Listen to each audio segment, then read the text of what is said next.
귀한 찬양 감사합니다. 오늘 이 말씀을 통하여 한치 앞을 알 수 없는 우리 인생길을 비추시고 인도하시는 주님의 섭리를 체험하는, 하나님을 만나는 복된 시간 되시기를 주님의 이름으로 축원드립니다. 여러분, 지금 살아있는 사람 가운데 전 세계에서 가장 돈이 많은 부자는 누구일까요? 미국 경제 전문인 포브스가 선정한 순위에 따르면 지금 살아있는 사람 가운데 세계 제일 큰 부자는 전기차 업체의 테슬라의 CEO인 일론 머스크입니다. 그의 재산은 $3,200인데 우리 돈으로 환산하면 450조 원이에요. 별로 안 놀라시는 거, 이 정도 다 되게 있으십니까? 450조. 대한민국 예산이 650조예요. 대한민국 전체 예산과 이 사람 한 사람 개인의 재산이 별로 차이가 안 나요. 2위가 미국 최대 소프트웨어 회사 오라클 창업자 레리 앨리슨인데 2,349억, 우리 돈으로 329조 원. 3위는 세계적인 전자상거래 기업 아마존의 창업자 제프 베이조스인데 2,300억 달러, 324조 원. 순위 밖에 4위에 머무는 사람이 페이스북 창설자 메타의 CEO인 마크 저커버그인데 우리 돈 286조 원입니다. 이분이 가진 재산보다 놀라운 것은 이분의 나이예요. 올해 40살, 84년생인데 재산이 286조 원이에요. 제 인생을 좀 돌아보게 되었습니다. 우리나라 최고의 부자는 삼성 이재용 회장님이신데 세계 순위 228위밖에 안 되세요. 재산이 겨우 13조. 제가 힘드실까 봐 걱정이 좀 되었습니다. 13조밖에 안 되셔가지고. 세상에 제일 쓸데없는 걱정이 재벌 걱정입니다. 여러분, 세계적인 재벌들의 이야기는 서민들에게는 다른 나라 이야기가 동경의 대상입니다. 그들이 타는 차, 사는 집, 입는 옷, 언론의 관심이죠. 이런 분들의 이야기를 들으면서 그런 생각 해보게 되었습니다. 내가 부자라면 내가 부자라면 택시 타고 차가 막힐 때 미터기 요금 올라가는 것에 불안해하지 않을 텐데, 내가 부자라면 월말 카드 명세서를 보면서 내가 이렇게 많이 썼나? 안에 눈치 보지 않을 텐데. 인터넷에 젊은이들 글을 보니까 부자가 되면 해보고 싶은 것, 뷔페 가서 샐러드 딱 한 접시 먹고 그냥 나오기, 초밥집에 가서 초밥만 골라 먹기, 회만 골라 먹기, 요플레 서서 뚜껑만 핥아 먹고 그냥 버리기, 이런 일들이 있었습니다. 부자에 대한 동경과 로망을 가진 것은 평범하게 살아가는 우리 모두의 공통된 마음이 아니겠는가 생각이 되었습니다. 오늘의 이야기는 부자 중의 부자, 슈퍼리치, 한 재벌의 이야기예요. 그런데 제목이 이상해요. 어리석은 부자 이야기예요. 여러분, 부자들은 어리석지 않아요. 어리석은데 어떻게 부자가 되겠어요? 부자는 머리 좋은 사람들이에요. 최고의 교육을 받은 인물들입니다. 세계적인 거부들 중에서는 대학에 입학했는데 교수보다 더 똑똑해서 중퇴한 사람들이 있어요. 갓 20살에 회사를 창업해 30대에는 이미 세계 경제를 움직이는 사람들, 초엘리트들이 부자들이에요. 그런데 오늘 성경에 나오는 이 부자는 어리석은 부자라는 타이틀을 달고 있고 성경에 기록되어 2000년 동안 고통을 당하고 있습니다. 어리석은 부자예요. 자, 오늘 누가복음 12장에서 우리는 어리석은 부자를 만나게 됩니다. 그는 세상 고민 없을 것 같은데 깊은 고민에 빠져 있는 부자였습니다. 그는 어떤 고민에 빠져 있었는지, 그리고 그 똑똑한 부자가 왜 어리석다는 평가를 받았는지 누가복음 말씀을 통해 함께 살펴보기를 원해요. 이 말씀을 살피는 중에 우리 마음속에 감추인 것들을 드러내시며 말씀의 빛으로 우리를 통찰하시는 성령의 터치를 경험하는 은혜의 시간 되시기를 바랍니다. 먼저 예수님을 찾아온 한 사람의 이야기부터 시작해 보겠습니다. 예수님을 따르던 수많은 사람들 가운데 한 사람이 예수님을 찾아왔습니다. 13절 제가 읽겠습니다. 본문 13절. 무리 중에 한 사람이 이르되 선생님, 내 형을 명하여 유산을 나와 나누게 하소서 하니 아멘. 이 사람이 예수님을 선생님이라 불렀는데 헬라어 디다스칼레라는 말인데, 디다스칼레는 율법을 가르치는 교사를 가리키는 말이에요. 히브리어로 랍비, 우리말로는 선생님. 여러분, 이 당시 유대인들에게 이 율법, 성경책은 주일날 교회 갈 때 한번 펼쳐보는 책이 아니었어요. 이 당시 율법은 경제, 법률, 사회 모든 문제의 근간이었기 때문에 이 성경을 가르치는 랍비들은 종교를 넘어 삶의 모든 문제에 대한 상담사 역할을 감당했습니다. 이 당시 유대교 율법에 따르면 부모의 유산을 형제에게 물려줄 때 형에게는 2배를 줍니다. 유산에 차등을 두는 것은 형의 입장에서는 당연한 권리인 것 같지만 동생 입장에서는 억울한 일이 아니겠어요? 예수님 찾아온 이 동생은 유산 문제 때문에 불만이 가득했습니다. 형이 받을 몫이 너무 많습니다. 형이 좀 유산을 양보했으면 좋겠는데 욕심이 지나칩니다. 동생이 볼 때 세상이 불공평한 것이죠. 유대교 유산 상속법 자체에 문제가 많고 장자의 권리만 보호하는 관습에도 문제가 있는 거예요. 그리고 양보하지 않는 그 욕심 많은 형을 보호해주는 사회적인 시선도 문제였습니다. 그래서 이 동생은 예수라는 랍비에게 부탁을 해서 형의 재산을 좀 양보할 수 있도록 명령할 것을 요청한 것입니다. 예수님 그 동생을 바라보시면 이렇게 말해요. 14절 제가 읽습니다. 이르시되 이 사람아, 누가 나를 너희의 재판장이나 물건 나누는 자로 세웠느냐 하시고. 아멘. 오늘 보면 누가복음 12장인데 누가복음 24장까지 있습니다. 중반쯤에 왔는데 예수님 사역의 중반부로 넘어가고 있는데 그동안 수많은 기적을 행하시고 수많은 말씀을 전하시고 수많은 기도를 하셨는데 그럼에도 불구하고 여전히 사람들은 예수님을 상속 문제를 해결해주는 법률 상담가요, 수많은 성경 가르치는 랍비 중에 한 사람으로 보고 있는 거예요. 선생님, 제 유산 문제 해결해 주세요. 여러분, 예수님은 그동안 천국에 대해, 구원에 대해, 하나님 나라에 대해, 영생에 대해, 기도에 대해 열심히 가르치셨는데 사람들의 관심은 여전히 세상, 재산, 유산, 상속, 돈에 머물러 있는 거예요. 예수님 안타깝고 답답해서 단호한 어조로 이렇게 말씀하신 거예요. 이 사람아. 예수님은 그 동생의 마음을 꿰뚫어 보셨습니다. 유산 때문에 형과 다투고 있는 동생의 마음은 세상을 탓하고 상속법에 불만을 가진 것 같았지만 실은 돈을 더 가지고 싶은 거예요. 그래서 예수님 말씀하시기 15절 상반절 같이 읽어보겠습니다. 시작. 그들에게 이르시되 삼가 모든 탐심을 물리치라. 아멘. 오늘 본문에서 예수님 첫 번째 이 말씀을 통해 오늘 설교의 첫 번째 교훈이 있습니다. 오늘 이 설교를 통해 주님 우리에게 주시는 음성은 모든 탐심을 물리치라는 말씀이에요. 동생의 마음속에는 탐심을 보셨어요. 오늘 이 동생이 형에게 불만을 가진 이유, 예수님을 찾아온 이유 모두가 탐심 때문이에요. 여러분, 이 문제를 해결하는 방법은 형과 동생 사이의 유산에 상속하는 그 비율을 조절해서 될 일이 아니었습니다. 형제들이 유산을 공평하게 나눌 수 있도록 재산 상속법 개정안을 국회에 발의하는 것이 문제 해결 방식이 아니에요. 그렇게 한들 동생이 과연 만족할까요? 그리고 형이 받을 유산의 몫이 줄어든다면 형이 또 가만히 있을까요? 여러분, 탐심이 왜 큰 죄입니까? 탐심은 끝이 없어요. 만족하지 않아요. 그래서 탐심이에요. 동생이 찾아왔을 때 예수님은 동생의 눈빛 속에서 탐심을 읽으셨습니다. 그리고 이 탐심이 그 동생만의 문제가 아니라 모든 사람들의 문제인 것을 예수님 발견하셨습니다. 우리의 인격으로 포장하고 신앙으로 덮어놓았지만 저를 포함한 우리 모두의 마음속에 탐심이 자리 잡겠다는 사실을 예수님 아셨어요. 그래서 그 자리에 있는 모든 사람들을 통해 이렇게 말씀하십니다. 15절 하반절 제가 읽어드립니다. 사람의 생명이 그 소유에 넉넉한 데 있지 아니하니라 하시고. 아멘. 예수님 말씀하세요. 소유는 중요하다. 돈은 중요하다. 그런데 더 중요한 것이 있으니 그것은 생명이다.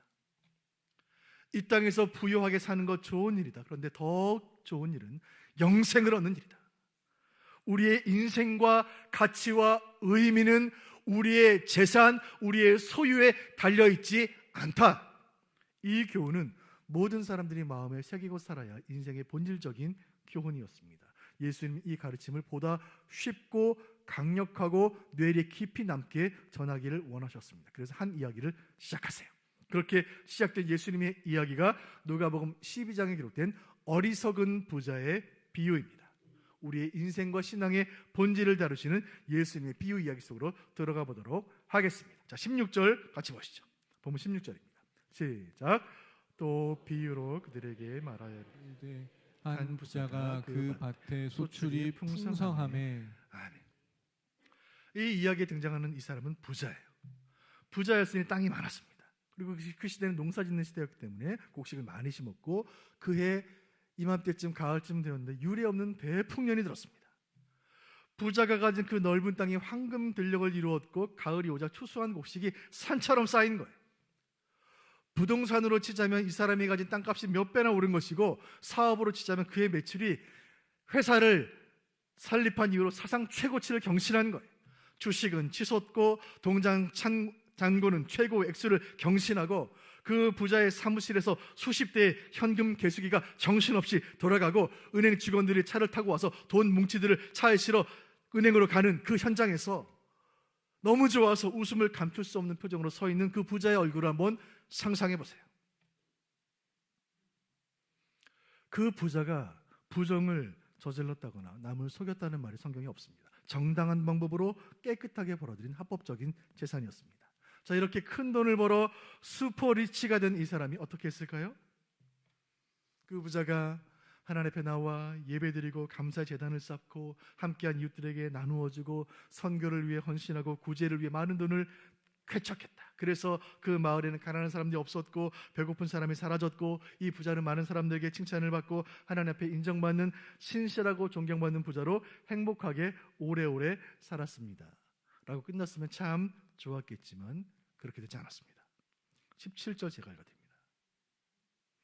심중에 생각하여 이르되 내가 곡식을 쌓아둘 곳이 없으니 어찌할까 하고. 여러분, 돈이라는 것이 참 이상한데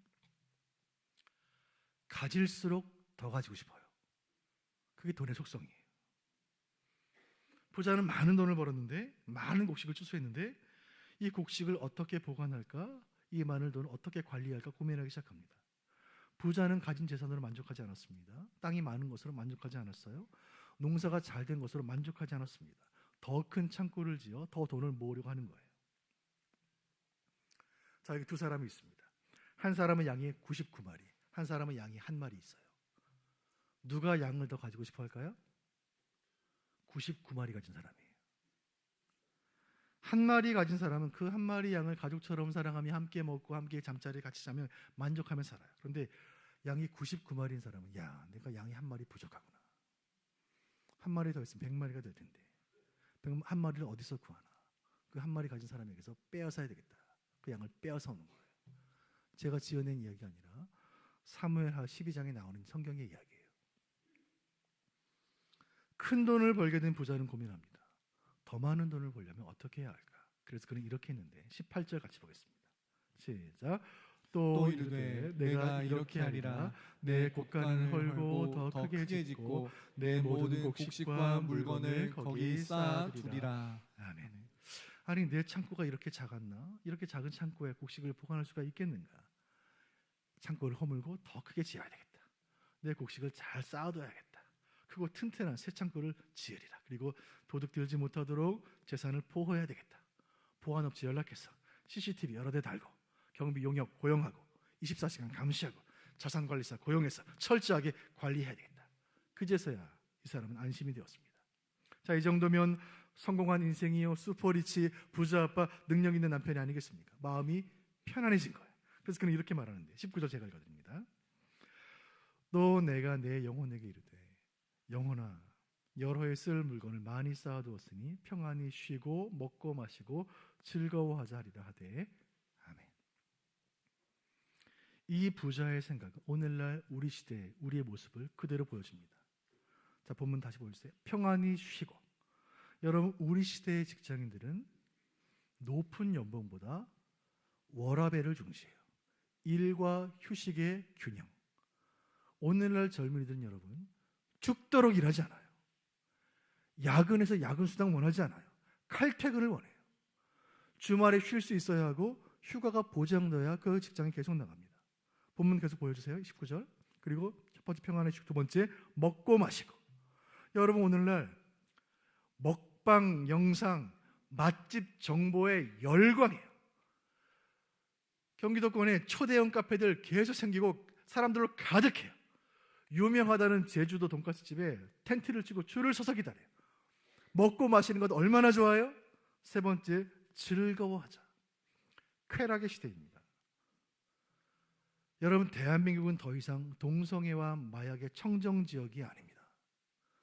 쾌락의 대한민국을 물들이고 있어요. 평안히 쉬고 먹고 마시고 즐거워하자. 이 부자의 생각은 오랜 역사와 전통을 가진 사상이에요. 고대 그리스 철학자 가운데 에피쿠로스라는 사람이 있는데 그분의 사상이 이것입니다. 먹고 마시고 사랑하자. 그리고 다른 것은 아무것도 아니다.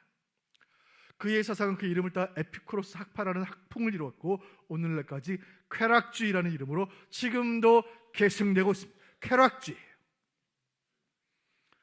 부자의 마음속에 있던 이 생각, 평안히 쉬고 먹고 마시고 즐거워하자는 그 마음의 중심에는 무엇이 있습니까? 본문 다시 보시죠. 17절입니다. 내가 곡식 쌓아둘 곳이 없으니. 18절. 내가 이렇게 하리라. 내 곡간을 짓고 내 물건을 쌓으리라. 19절. 내가 내 영혼에게 이르되 내가 번 돈, 내 창고, 내 곡식, 내 물건, 내 인생, 내 재산, 내 가족, 내 우선, 내 즐거움. 부자의 문제는 여기 있습니다. 자신만 보는 거예요. 부자의 관심은 그 물질을 주신 하나님께 있지 않고 함께 더불어 살아가는 이웃에게도 있지 않았습니다. 내 재산을 나의 것으로 여기는 것, 이것이 그의 문제예요. 더 큰 문제는 그것을 문제라고 생각하지 않아요. 내가 내 돈 벌어 내가 쓰는데 무슨 문제가 있는가? 여러분, 여기 오늘 설교를 통해 우리에게 주시는 두 번째 교훈이 있습니다. 재물의 주인은 내가 아니에요. 이 모든 불행의 시작은 재물의 주인이 나라는 부자의 생각에서 시작되었습니다. 세상 사람들과 교회 다니는 사람, 불신자와 신자를 구분하는 질문이 여기 있습니다. 재물의 주인이 누구인가? 우리는 성도들입니다. 우리는 교회 다니는 사람, 예수 믿는 사람들이에요. 우리가 성도라는 말은 내 인생의 주인이 그리스도라는 것을 내가 믿고 고백한다는 뜻입니다. 여러분, 아멘입니까? 우리는 교회에서 세례받을 때, 우리 수원북부교회는 세례받을 때 꼭 확인하는 질문이 있습니다. 예수님은 내 영혼의 구주요, 내 인생의 주인이십니다. 이 고백을 하는 사람만 세례를 줍니다. 사랑하는 수원북부교회 성도 여러분, 여러분 영혼의 주인은 예수님이십니까? 여러분 인생의 주인은 예수님이십니까? 여러분의 시간, 여러분의 은사, 여러분의 재능의 주인은 예수님이십니까? 중요한 질문들입니다. 여러분의 돈은 예수님의 것입니까? 제가 이 본문을 연구하면서 이 설교를 준비하면서 제 마음에 드는 생각이 있었어요. 제가 어릴 때, 주일학교 다닐 때, 청년 때 많이 듣던 설교인데 지금은 한국교회 듣기 힘든 설교, 돈에 대한 설교예요. 돈에 대한 설교. 한국교회 강단에 사라지고 있는 설교가 있으니 돈에 대한 설교입니다. 왜 그럴까요? 성도들이 부담스러워하고 불신앙, 세상 사람들이 비난하는 거예요. 제가 유튜브를 보니까 어떤 기독교의 냉소적인 사람들이 헌금 설교하는 교회 절대 가지 마세요. 헌금 설교하는 목사 이상한 목사입니다 라고 가르치고 있는 거예요. 유튜브에서요. 여러분 서점에 가보세요. 재무관리에 대한 책이 얼마나 많아요? 유튜브 열어보세요. 돈에 관한 강의, 세미나 얼마나 많아요? 그런데 오늘 현대교회에서 돈에 대한 설교는 점점 금기사항이 되어가고 있습니다. 그럼 우리는 어쩌면 삶에서 가장 중요한 영역인 돈에 대한 교훈을 교회에서 배우지 못하면 어디서 배워야 합니까? 만일 우리가 돈에 대한 설교를 듣기 싫어한다면 성경의 상당 부분을 잘라내야 합니다. 예수님은 돈에 대해 얼마나 자주 설교하셨는지 몰라요. 누가복음 볼까요? 누가복음 12장에 까마귀와 백합화를 먹이시는 비유, 재물에 대한 설교입니다. 어리석은 부자의 비유, 돈에 대한 설교예요.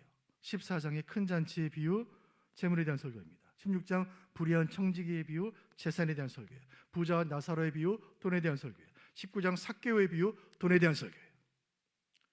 누가복음의 절반이 재물에 대한, 돈에 대한 설교예요. 왜요?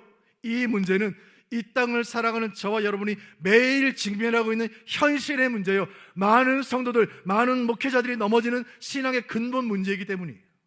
예수님은 돈이 중요하다는 사실 너무 잘 아셨어요. 이 부자처럼 내가 번 돈은 내 것이요, 내가 번 내 돈이 내 행복을 지킬 것이라고 믿는 순간 내가 돈의 주인이 아니라 돈이 나의 주인이 될 수 있다는 사실을 예수님은 아셨어요. 그래서 예수님은 돈에 대해 거듭거듭 가르치셨고, 그래서 예수님은 오늘 저로 하여 이 설교를 하게 하시는 거예요.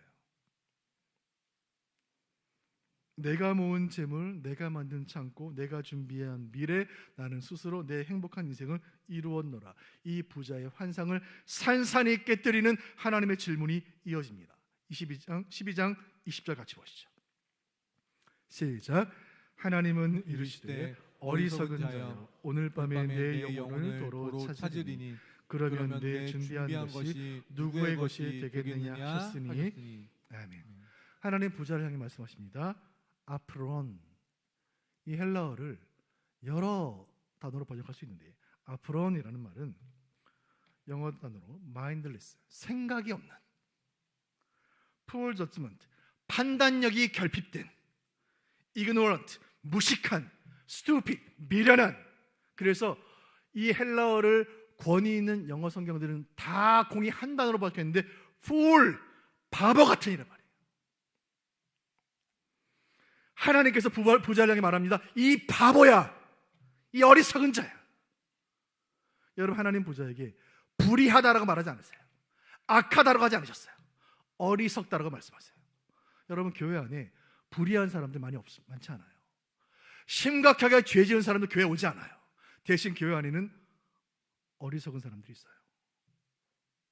신앙인의 이름으로 수십 년 살아오면서 지금 이 시간도 주일날 교회 앞에 나와 예배드리면서 나밖에 생각하지 않는 사람이 있다면 그 사람이 바로 하나님 앞에서 바보 같은 사람이에요. 모태신앙이요, 수십 년 예수 믿고 봉사하고 직분받고 권사요, 장로요, 중직자요, 심지어 목사가 되었는데 여전히 돈 앞에만 서면 나밖에 안 보이는 그 사람, 참으로 어리석은 인생이에요. 하나님의 질문, 어리석은 자여 오늘 밤에 내가 너의 영혼을 도로 찾는다면, 오늘 밤 네가 죽는다면 새로 지은 그 큰 창고에 있는 곡식들, 그 물건들, 그 돈 다 누구의 것이 되겠는가? 9.11 테러가 있었을 때 그 테러가 있었던 건물은 뉴욕에 있는 세계무역센터입니다. 세계무역센터. 그 빌딩에 근무하고 있던 사람들은 세계 경제를 좌지우지하는 사람들이에요. 그 대가로 세계에서 가장 많은 연봉을 받는 가장 부자들이 그 빌딩에 다 근무하고 있었습니다. 여러분, 그들의 인생은 얼마나 큰 창고를 짓고 얼마나 많은 곡식을 쌓아둔 인생들이에요? 비행기가 충돌했고 두 건물이 무너져 내려요. 10분 뒤에 일어날 일을 그들은 상상이나 했을까요? 하나님 말씀하십니다. 어리석은 부자야, 오늘 밤 내가 죽으면 내가 준비한 그 밝은 미래, 안정된 노후, 완벽한 인생의 계획, 너는 아무것도 누리지 못할 것이다. 이렇게 어리석은 부자의 비유는 끝났습니다. 이 짧지만 충격적인 이야기, 사람들은 아무 말도 하지 못했습니다. 그들을 바라보시며 예수님 이 비유의 결론을 말씀하세요. 21절 다 같이 보겠습니다.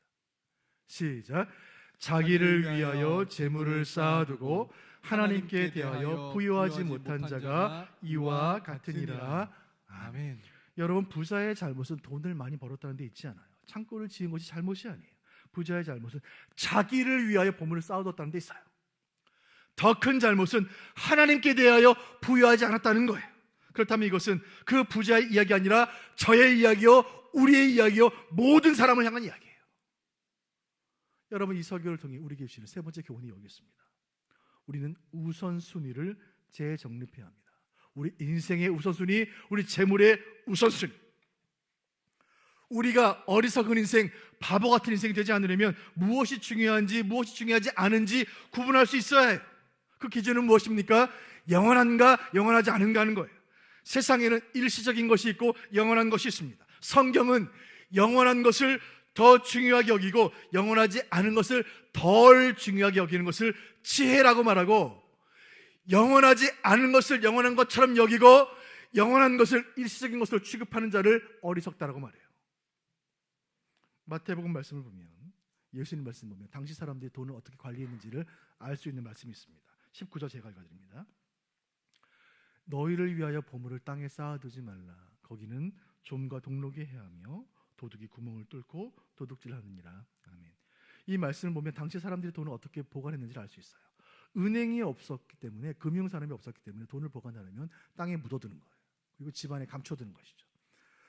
도둑들이 기가 막히게 알고 집에 구멍을 뚫거나 땅을 파서 돈을 훔쳐가는 거예요. 이 땅 어디에도 보물을 숨겨두게 안전한 곳이 없습니다. 그렇다면 재물을 안전하게 보관하려면 어떻게 해야 할까요? 예수님이 제시하신 해결책이 있습니다. 6장 20절 보시죠. 시작. 오직 너희를 위하여 보물을 하늘에 쌓아두라. 거기는 좀이나 동록이 해하지 못하며 도둑이 구멍을 뚫지도 못하고 도둑질도 못하느니라. 아멘. 아멘.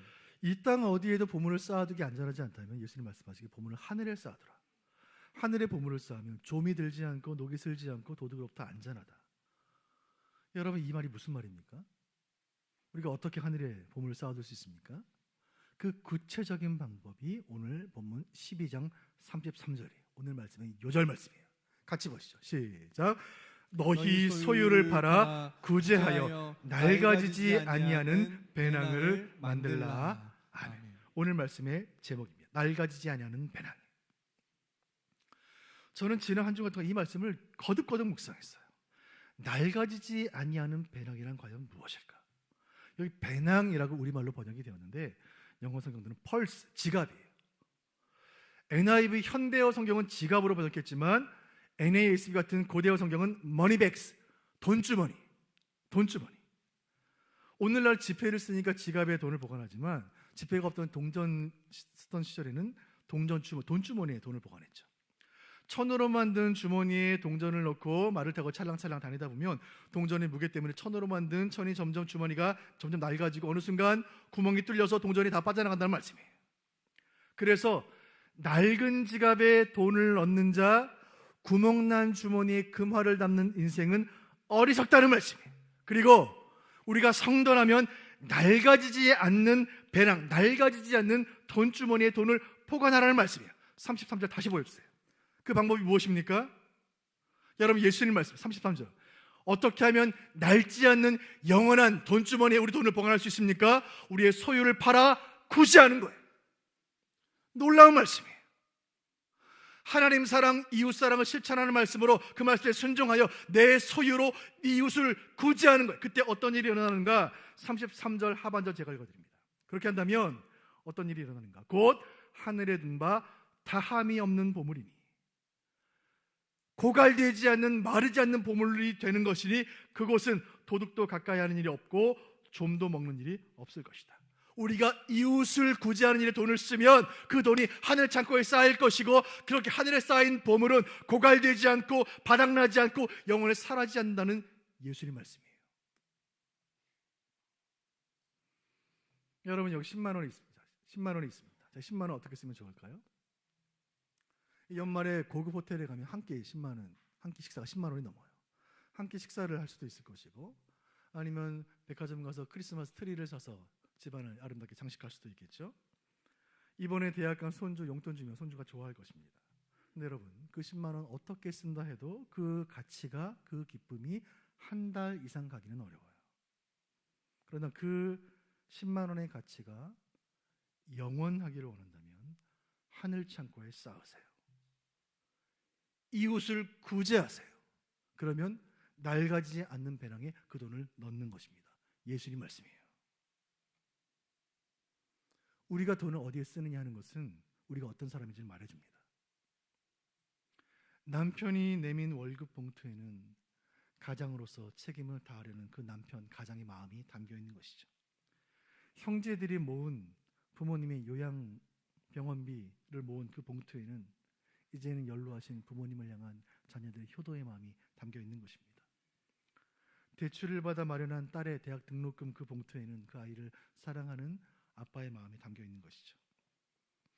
여러분이 오늘 이 예배를 통해 봉헌 시간에 드린 여러분의 땀과 눈물의 결정체인 11조에는 내 인생의 주인이 돈이 아니라 하나님이라는 신앙의 고백이 담겨 있는 것입니다. 여러분들이 사랑의 마음으로 매월 들으시는 긍휼 헌금에는 이웃사랑의 말씀을 순종하려는 우리의 신앙과 의지가 담겨 있는 것입니다. 그래서 예수님은 이렇게 말씀하세요. 12장 34절 다 같이 보겠습니다. 시작. 너희 보물 있는 곳에는 너희 마음도 있으리라. 아멘. 다시 처음으로 돌아가 예수님을 찾아온 동생 이야기로 돌아가 보겠습니다. 어떻게 하면 유산을 좀 더 가질까? 어떻게 하면 형에게 돌아갈 몫을 나에게로 좀 더 챙겨올까? 그 마음으로 예수님을 찾아왔던 이 동생은 예수님의 그 이야기, 어리석은 부자 이야기를 들으며 자신의 탐욕을 보게 되었고, 그저 돈 앞에서 그저 내 생각만 했던 어리석은 부자와 같은 자신의 모습을 보게 되었습니다.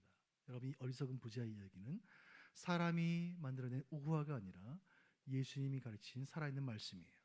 이 말씀은 지난 2000년간 성경 누가복음 12장에 기록되어 이 말씀을 읽고 듣는 모든 사람들에게 우리의 어리석음의 경종을 울리는 하나님의 검과 같은 말씀이 되어 왔습니다. 많은 돈을 가지고도 거린처럼 사는 인생이 있고, 가진 것 없지만 부유하게 사는 인생이 있어요. 세상에서도 가진 것 없고 영혼을 위해서 투자하지 않는 안타까운 인생들이 많이 있고, 하나님 주신 부를 통해 내 영혼을 위해 투자하는 지혜롭고 선한 부자들도 이 자리에 있는 거예요.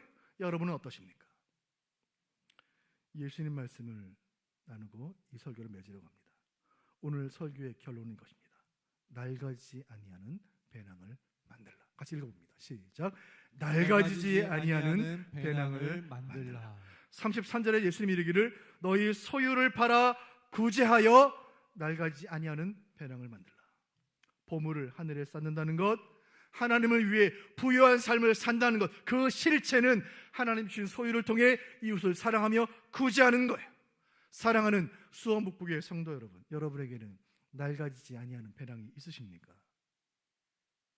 시간이 지나면 낡아지고 구멍이 생겨 그 안에 담긴 보물이 사라지고 소멸되는 그런 배낭이 아니라, 세월이 흘러도 영원히 사라지지 않는 그 보물이 고갈되지 않고 바닥나지 않는 영원한 배낭이 있으십니까?